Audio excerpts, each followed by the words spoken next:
Operation Firefighters YouTube channel.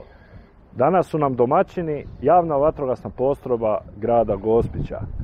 Pa sa nama je i njihov zapovjednik Marko Popović. Dobar dan. Dobar dan kolega Zombi, poštovanje. Inače, evo super, evo došli smo, započinjemo ovaj kanal sa vašom javnom vatrogasnom postrojbom. Hvala vam što ste nas ugostili. Pa evo ukratko samo, od kada je vatrogastvo u Gospiću uopće, u gradu Gospiću? Mi imamo temelje iz davne 1869. godine. Eto, već nešto više od 140 godina vatrogastva u gradu Gospiću. To je bilo dobrovoljno vatrogasno društvo negdje do 1968. godine kad se osnovala profesionalna vatrogasna jedinica, tada u sastavu teritorijalne obrane bivše države, i osnutkom Republike Hrvatske postali smo javna vatrogasna postrojba, s početka pod Ministarstvom unutarnjih poslova, od 2004. godine javna vatrogasna postrojba grada Gospića. Odlično. Interesantne su priče kako je nastao vatrogasno. Navodno da su prethodili vatrogastvo u ovom području, prethodili su neki veliki požari i to je iniciralo stanovništvo da se osnuju. Kakvi su to požari bili? Navodno neki katastrofalni. Tako je. Postoje zapisi da tamo 1860 i neke godina je bio veliki požar tadašnje stražarnice u gradu Gospiću. To je sad ovaj tu iza nas hotel Stara Lika. I tu su ljudi uvidjeli da bi trebalo osnovati nekakvu službu zaštite od požara i pristupilo se osnivanju dobrovoljnog vatrogasnog društva i već sljedeće godine na skupštini je brojalo 180 članova. Impresivno. A navodno da je neka pivovara gorila. Tako je, odmah po osnutku postrojbe dobrovoljne imali su veliki katastrofalni požar u Kaniži, to je jedno naselje u sklopu grada Gospića u kojoj je djelovala i Kaniška pivovara. Tu je bilo navodno i nekakvih žrtava, ali nemamo baš neke točne zapise. Dobro, prvo vozilo navodno je nabavljeno u Zagrebu, prva vatrogasna štrcaljka. I to navodno nekoga Ličanina. Tako je, da, bio je jedan Ličanin iz Brinja koji je imao vjerovatno među prvim prodavaonicama vatrogasne opreme u Zagrebu. Koliko je star vaš vatrogasni dom? Vatrogasni dom je napravljen tamo negdje 1920. godina kad je za načelnika općine izabran gospodin Kolačević, i prema kojem je ovaj park u kojem sad snimamo je Kolakovac dobio ime. Tako da tad mi baštinimo taj dom, tako kako nas nalazimo se nije baš optimalan za rad sada. Pa vjerovatno će se nešto raditi novije. Nadamo se. Dobro, u nadi je spas. Da. Pa da krenemo onda malo u vatrogasni dom. Može. Evo, ovo je dežurana. Poštovanje. Evo da se predstavi ovi mladi vatrogasci. Martin Vojnović. Ima još mlađi. Milan Nikšić. Pozdrav Milane, Martine. Inače, je li mirna smjena? Je, mirno je za sada. Znači ovo je vaše dežurstvo. Tako je. Evo doći tamo, ovdje imamo. Znači iz dežurstva idemo u Blagovonu. U Blagovonu, jedna od bitnijih stvari. Tu se nešto i kuhalo. Nešto se jelo, da. I ovdje imamo skladište. Evo skladište.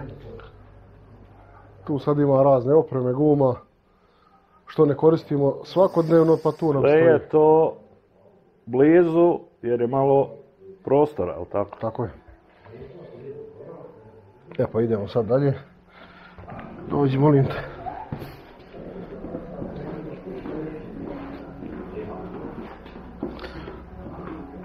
Ovo su spavaonice. Tu imamo dva kreveta, tu su voditelj smjene i voditelj odjeljenja.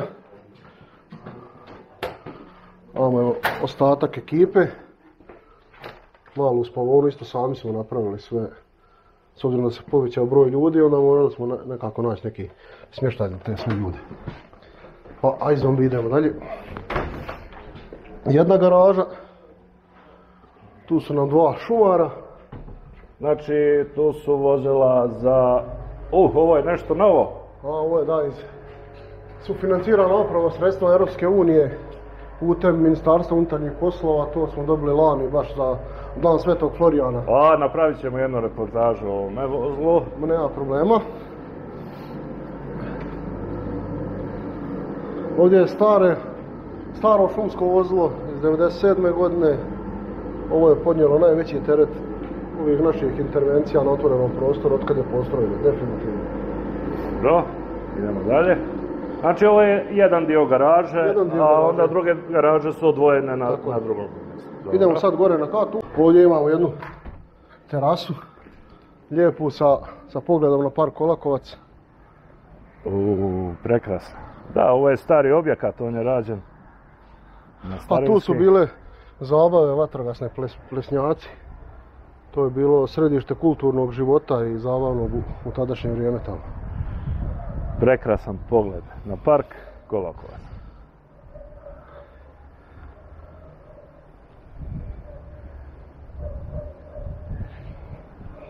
Idemo dalje.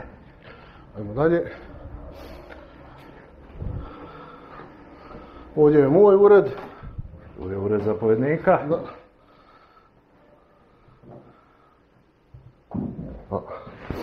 Možemo sad u učionicu.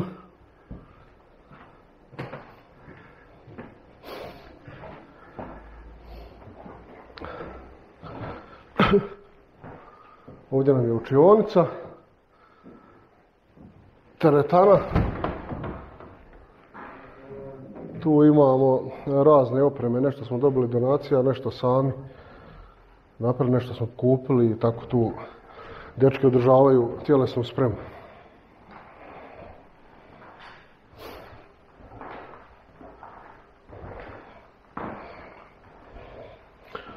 Imate impozantan broj sprava, moram priznati. Da, to smo dobili donaciju od jedne teretane, jednog gospićkog sportaša koji nam je to poklonio i stvarno smo mu zahvalni. Odlično, odlično. Idemo dalje. Ajde da vidimo operativni centar, mozak i oči svake vatrogasne intervencije u županiji. Jel? Županijski vatrogasni operativni centar Ličko-senjske županije. Da vidimo. To je kolega operator. Poštovanje kolega. Evo, dragi kolega, možete nam se predstaviti? Evo, ja se zovem Marinko Rudelić i evo, operativni dežurni sam u Županijskom vatrogasnom operativnom centru. Kako je danas, je li mirna smjena? Evo, danas je relativno mirno, ima malo vožnje vode i tako. Znači, u županiji sve pod kontrolom. U županiji je sve pod kontrolom. Odlično, odlično. I kad je osnovan Županijski vatrogasni operativni centar? 1.7. prošle godine temeljem novog zakona o vatrogastvu u suradnji sa vatrogasnom zajednicom Županije Ličko-senjske smo potpisali sporazum i ustrojili to u sklopu javne vatrogasne postrojbe Gospića. Jedini smo mi imali kapacitet ljudski i tehnički da bi uopće mogli to funkcionirati. Odlično, odlično. Onda kolega, neka mirna smjena i ostane. Ajde, živio, pozdrav. Koliko ima zaposlenih u javnoj vatrogasnoj postrojbi? Trenutno imamo 32 zaposlenih, od toga je 30 operativnih vatrogasaca, znači 7 u smjeni, plus zapovjednik zamjenika trenutno nemamo i to je to. A radi se 12-24, 12-48 Tako je, radimo u turnusu? turnusu. Da, radimo u turnusu kao i većina vatrogasaca u Hrvatskoj, 12-24, 12-48, u 4 smjene 0-24, 365 dana u godini. Koje područje pokriva javna vatrogasna postrojba grada Gospića? Područje odgovornosti je područje grada Gospića, to je golemih 967 km2, malo informacija radi 3 puta veći od Splita, veći od cijele Međimurske županije, ali to nije sve, imamo područje djelovanja i okolne općine Lovinac, Karlobag, povremeno i Perušća, to se onda već penje na 2000 km2. Znači vaše selo veće od Pariza? Naravno, tako kažu i je. I u Hrvatskoj najveći grad po površini? Tako je. Impozantni podaci. Pa pogledajmo malo vozila. Ovo nam je navalno vozilo, ajmo reći glavno vozilo, glavna udarna snaga javne vatrogasne postrojbe grada Gospića. To je vozilo iz 2008. godine, nabavljeno također programom vlade. Dosta opreme smo mi onda još tu dokupili. Da li se slažete da napravimo posebno jednu malu reportažicu oko toga? Kako ne, nema nikakvih problema. Odlično. Da vidimo sad, imate i autoljestu. Tako je, ovo je vozilo DLK 18 metara autoljestva. Dobili smo je donacijom od vlade Tirola prije 2 godine i eto, stvarno nam olakšava dosta rad na spašavanju sa visini i gašenju visokih objekata.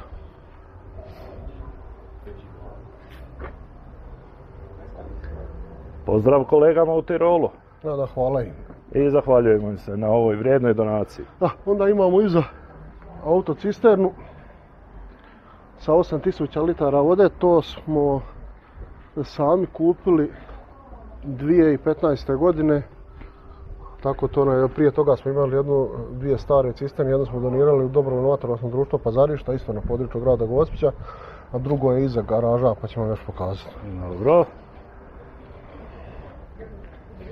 A ovo su garaže. Da, još garaže gdje nam je određeni dio vozila i oprema za zaštitna oprema za vatrogasce. Ovo nam je malo tehničko vozilo, Mitsubishi pick-up, a za male tehničke intervencije, otvaranje stanova, liftova, blaže ili prometne nesreće i tako dalje. Dobro. I osobna zaštitna oprema. Oprema, nešto pjenule, ljestvi i opreme, tako to što imamo.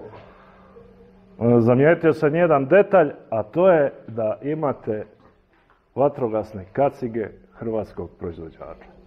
Tako je, da, imamo kacige Paba Krapović Fire 05, to smo lani nabavili, dali smo povjerenje hrvatskom proizvođaču i za sad nismo požalili, iznimno su kvalitetne, udobne, nosive, evo i lijepo izgledaju. Pozdrav, pozdrav! Tu imamo, isto smo napravili nastrešnicu za auto ljestu. Nismo imali, kao što vidite, nije bilo mjesta u garažama, a moramo je držati na suhom, a s obzirom da nema vode nije nam problem smrzavanjem. I tu nam je vozilo za prijevoz vatrogasaca i jedna stara autocisterna. Nekada bilo aerodromsko vozilo, a sad nama služi kao autocisterna sa 7000 litara vode. Zimi nije operativna, nema vode u njoj, nema potrebe, a sada kako dolazi ljepše vrijeme. Stara tamčina. Tako je, 280. Eto, usprkos ovim svim novim vozilima, daleko najbrže naše vozilo, još uvijek. 120 km/h postiže bez problema. I to je bilo za danas. Danas smo bili u posjeti javnoj vatrogasnoj postrojbi Gospić. Odlično su nas ugostili. Zahvaljujemo im na tomu, zahvaljujemo zapovjedniku i djelatnicima, a vidimo se sljedeći puta uskoro i popratite nas na YouTube kanalu, napišite neki komentar da znamo čisto jesmo dobro radili, imali grešaka da se popravimo. Ako imate pohvala, pohvalite nas i normalno lajkajte, šerajte, preplatite se na kanal, na taj način ćete nam pomoći da ovaj kanal razvijemo, da bude što kvalitetniji i bolji. Eto, toliko za danas, do sljedećeg viđenja uskoro. Vidimo se, pozdrav!